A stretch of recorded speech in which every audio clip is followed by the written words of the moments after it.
ಲಕ್ಷ್ಮೀನಾರಾಯಣ, ಯಾಕಪ್ಪ ಅಳ್ತಿದ್ಯಾ? ಏನಾಯ್ತು ಕಂದ? ಅಪ್ಪ ಎಲ್ಲಿ ಹೋಗಿದಾರೋ ಗೊತ್ತಿಲ್ಲ. ಅಮ್ಮನೂ ಬೆಳಗ್ಗೆಯಿಂದ ಮನೇಲಿ ಕಾಣಿಸ್ತಾ ಇಲ್ಲ.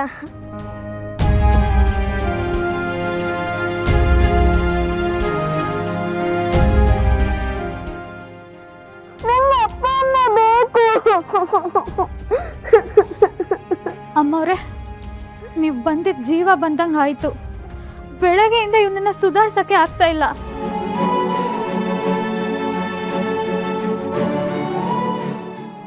ಯಾಕೆ ಪದ್ಮ? ಸರಸ್ವತಿ ಎಲ್ಲಿ ಹೋಗಿದ್ದಾಳೆ? ಬೆಳಗ್ಗೆಯಿಂದ ಕಾಣ್ತಾ ಇಲ್ಲ ಅಮ್ಮವ್ರೆ. ಹೇಳ್ದೆ ಕೇಳ್ದೆ ಎಲ್ಲೋ ಹೊರಟೋಗಿದ್ದಾರೆ. ನಮ್ಮ ಯಜಮಾನ್ರು ಅವ್ರನ್ನ ಹುಡುಕೊಂಡು ಬರೋಕ್ಕೆ ಹೋದ್ರು, ಆದರೆ ಅವರು ಇನ್ನೂ ಬಂದಿಲ್ಲ. ನಂಗೆ ಯಾಕೋ ತುಂಬ ಭಯ ಆಗ್ತಿದೆ. ಹೆದರ್ಕೋಬೇಡ ಪದ್ಮ, ನಾವು ಬಂದಿದ್ದೀವಲ್ಲ, ನೋಡ್ತೀವಿ. ಯಾರಾದರೂ ಪರಿಚಯ ಇದ್ದವ್ರು ಮನೆಗೆ ಹೋಗಿರ್ಬೋದಮ್ಮ? ಇಲ್ಲ ಅಣ್ಣ, ಅವ್ರು ಯಾರ ಮನೆಗೂ ಹೋದವ್ರಲ್ಲ. ಮತ್ತೆ ಎಲ್ಲಿ ಹೋಗಿರ್ತಾಳೆ? ಅವಳು ಮಗ ಅಂದರೆ ಪಂಚಪ್ರಾಣ. ಇವನ್ನ ಒಂದು ಕ್ಷಣನೂ ಬಿಟ್ಟಿರ್ತಿರ್ಲಿಲ್ಲ. ಹೌದಕ್ಕ, ಅವರೇ ಊಟ ಮಾಡಿಸ್ಬೇಕು, ಅವರೇ ಸ್ನಾನ ಮಾಡಿಸ್ಬೇಕು, ಇವನಿಗೆ ಅವರೇ ನಿದ್ದೆನೂ ಮಾಡಿಸ್ಬೇಕು. ಸರಿ, ನಾವು ಹೋಗಿ ಹುಡುಕ್ತೀವಿ. ನೋಡು ಕಂದ, ನೀನು ಜಾಣ ಅಲ್ವಾ? ಅಣ್ಣನ ಜೊತೆ ಆಟ ಆಡ್ಕೊಂಡು ಇಲ್ಲೇ ಇರೋ, ನಾವು ಹೋಗಿ ಕರ್ಕೊಂಡು ಬರ್ತೀವಿ.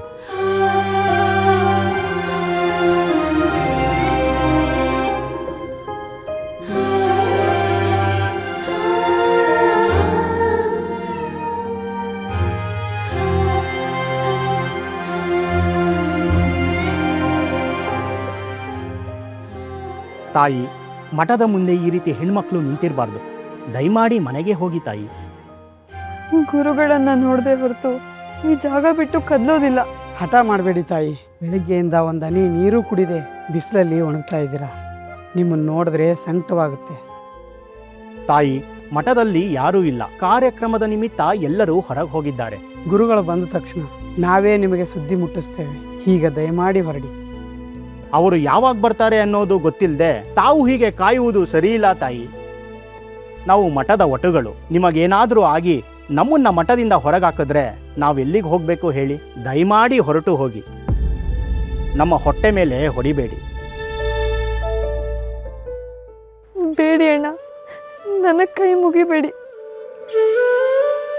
ಯಾವ ಜನ್ಮದಲ್ಲಿ ಯಾರಿಗೆ ಅನ್ಯಾಯ ಮಾಡಿದ್ನೋ ಏನೋ, ಆ ಶಾಪ ಇವತ್ತು ನನ್ನ ಹೊಟ್ಟೆ ಉರಿಸ್ತಾ ಇದೆ. ಮತ್ತೆ ನಿಮ್ಮನ್ನೂ ಕಷ್ಟಕ್ಕೆ ಸಿಲುಕಿಸಿ ನಾನು ಯಾವ ನರಕಕ್ಕೆ ಹೋಗಲಿ? ನಿಮಗೆ ಖಂಡಿತ ನಾನು ತೊಂದರೆ ಕೊಡೋದಿಲ್ಲ. ನಾನು ಹೊರಡ್ತೀನಿ. ಆದರೆ ನಿಮ್ಮಲ್ಲಿ ನನ್ನದೊಂದೇ ಒಂದು ಕೋರಿಕೆ. ಗುರುಗಳು ಬಂದು ಕೂಡಲೇ ದಯಮಾಡಿ ನನಗೆ ಸುದ್ದಿ ತಿಳಿಸಿ. ಇದು ನನ್ನ ಸಾವು ಬದುಕಿನ ಪ್ರಶ್ನೆ. ಅದು ಗುರುಗಳ ಕೈಯಲ್ಲಿದೆ. ಅವ್ರ ಮುಂದೆ ನಾನು ಮಾಂಗಲ್ಯ ಭಿಕ್ಷೆ ಬೇಡಬೇಕಾಗಿದೆ.